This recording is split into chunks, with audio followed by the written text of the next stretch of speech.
Hello guys, இன்னைக்கு நம்ம என்ன வீடியோ பார்க்க போறோம்னா, இன்னைக்கு வந்து தேர்ட் சண்டே. ஸோ வந்து சாமிக்கு வந்து கூழ் படைச்சிட்டு சாமி கும்பிடலான்னு சொல்லிட்டு 2 days பிஃபோரே வந்துட்டு நான் ராகிமா வந்துட்டு கரைச்சி வச்சுட்டு, அதாவது ஃப்ரைடே நைட் வந்துட்டு கரைச்சி வச்சுட்டு சாட்டர்டே நைட் வந்துட்டு நான் வந்துட்டு கூழ் காய்ச்சிட்டு வச்சுட்டேன். பக்கத்தில் சுடு தண்ணியும் வச்சிருக்கேன். சப்போஸ் வந்துட்டு தண்ணி தேவைப்பட்டாக்கா நம்ம வந்துட்டு ஹாட் வாட்டர் தான் ஊற்றணும். ஸோ வந்துட்டு பக்கத்துலேயும் தண்ணி வச்சுட்டு எப்பவுமே வந்துட்டு எனக்கு குவான்டிட்டி செய்ய வராது. ஸோ வந்துட்டு அரை கிலோ தான் நான் வந்துட்டு போட்டிருக்கேன்.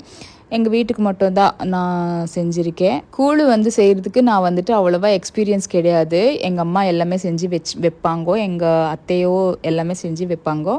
நான் வந்து பார்த்துருக்கேன். பட் வந்துட்டு அம்மா பண்ணும்போது, அம்மா வீட்டில் இருக்கும்போது நான் வந்து கிளறி விடுவேன். அவங்களுக்கு கை வலிக்கும்னு சொல்லிட்டு கிளறி மட்டும்தான் விட்டுருக்கேன். இது வந்துட்டு செகண்ட் டைம் நான் பண்ணினிருக்கேன். நானாக ஓனாக பண்ணினிருக்கேன். இந்த மாதிரி பபிள்ஸ் வருதில்ல, அப்போ வந்துட்டு அது வெந்திருக்குன்னு சொல்லி அர்த்தம். அப்போ வந்துட்டு நம்ம வந்து ஈரக்கையோடு அதை தொட்டு பார்க்கும்போது நம்ம கையில் வந்துட்டு மாவு ஒட்டக்கூடாது. அப்போ வந்துட்டு மாவு வெந்திருக்குன்னு சொல்லி அர்த்தம்.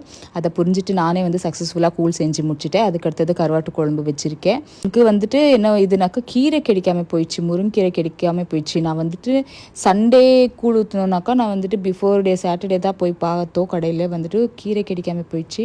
ஸோ அது ஒன்று தான் வந்துட்டு பண்ண முடியல.